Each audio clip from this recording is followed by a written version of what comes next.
at the end of the Liturgy of the Lord's Passion on Good Friday, the Church enters into a period of real silence.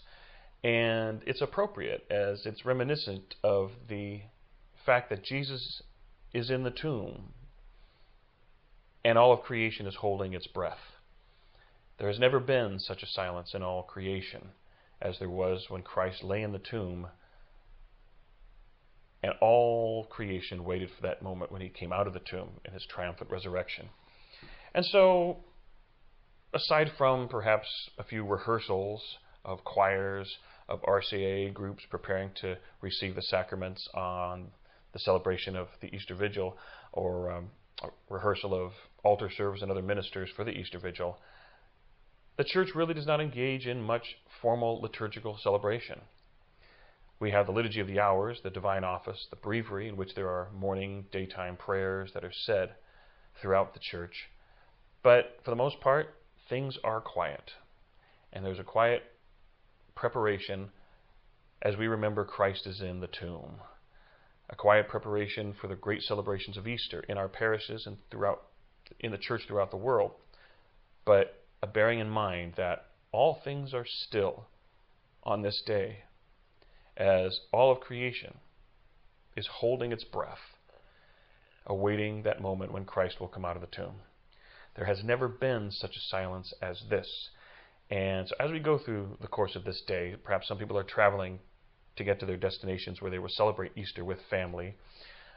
Perhaps it's a day in which children have sports events and other activities, being that it's a Saturday. But let's also keep in mind and remind our children that whatever the activities are throughout the day, that perhaps we can temper it a little bit to remember the solemnity of what this day represents for us and what we are celebrating, even in the fact that throughout this day nothing is really happening because Jesus is in the tomb. And if you are able, I recommend you seriously consider and possibly go to the Easter Vigil, as long as that celebration is. Introduce it to your children to emphasize and understand the importance of that celebration, the welcoming of new people into the church, and that first moment when the lights go on, we enter into the great song giving glory to God.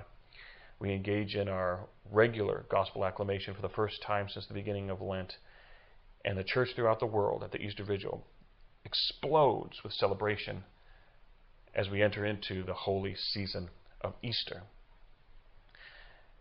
But for now, let the earth be silent. Let creation hold its breath.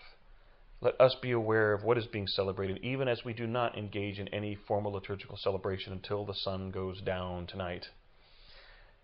And remember that this is the moment of silence and stillness as Christ is in the tomb, having died for our salvation on the cross.